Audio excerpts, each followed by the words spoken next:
Let's talk now about what is known as an SLA with Microsoft services. Now, first off, what is SLA? That is service level agreement.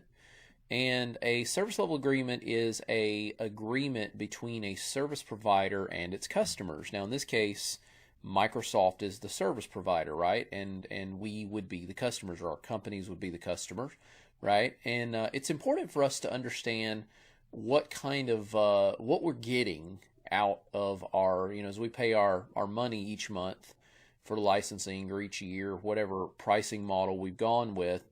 It's important for us to know what we get. And it's also important to understand if they experience downtime, Microsoft may provide us with credit. We are entitled to credit if they are down more than they're supposed to be down, right?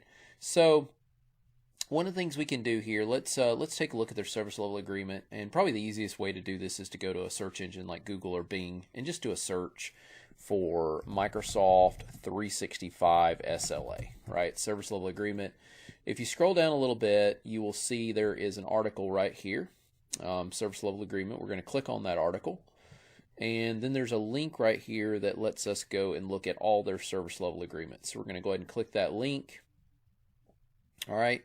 And then from there, we may have to wait on this page to load, but once it loads, we're going to choose the latest year here, and then we'll choose whatever language we want. And here we are with their latest and greatest versions of their service level agreement, which oddly enough, I chose English, but you can still see there is some Chinese languages in there.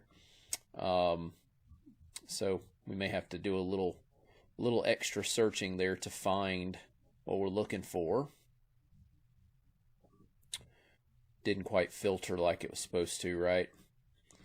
There we go. So here we are looking at the English language, and we'll go with this one right here. So we'll go with Online Services Consolidated SLA. So we'll open that up. It's going to download it as a Word document, and then we're just going to click on that and open it up.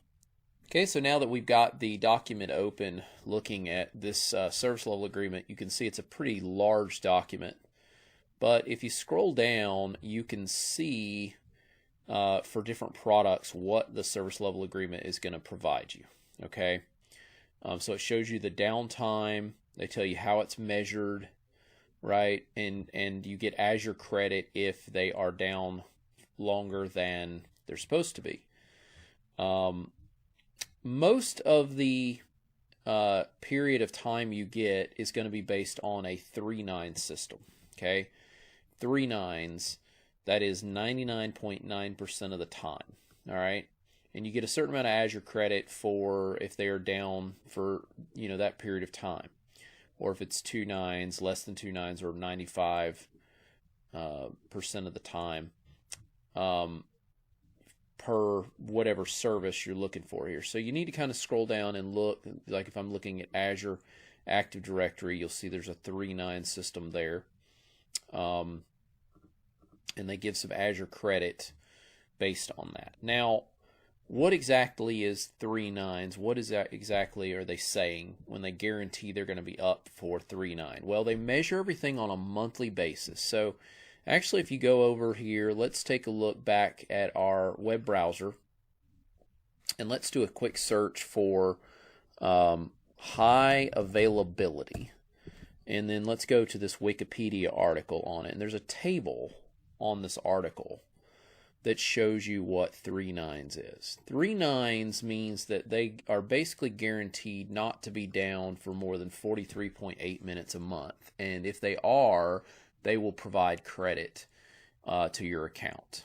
And of course, you can monitor that yourself, but they're supposed to just automatically throw credit on there if that was to occur. All right, you can fill out a support ticket if you want. You can push with Microsoft if that goes over that period of time, but the 3/9 is what you're getting. Now, this is just Microsoft 365 services. When you get into some of the Azure stuff with storage and all that, you get more nines with that. But if you're talking the SLA for Microsoft 365, 3/9 is the number you want to remember. Okay, all right. So obviously that's a gigantic document. You can kind of skim through it. If you're needing to present this to your company before you jump into Microsoft 365, this is a great one to kind of look through and get a good idea, get a good feel for exactly what you're getting for your company's money.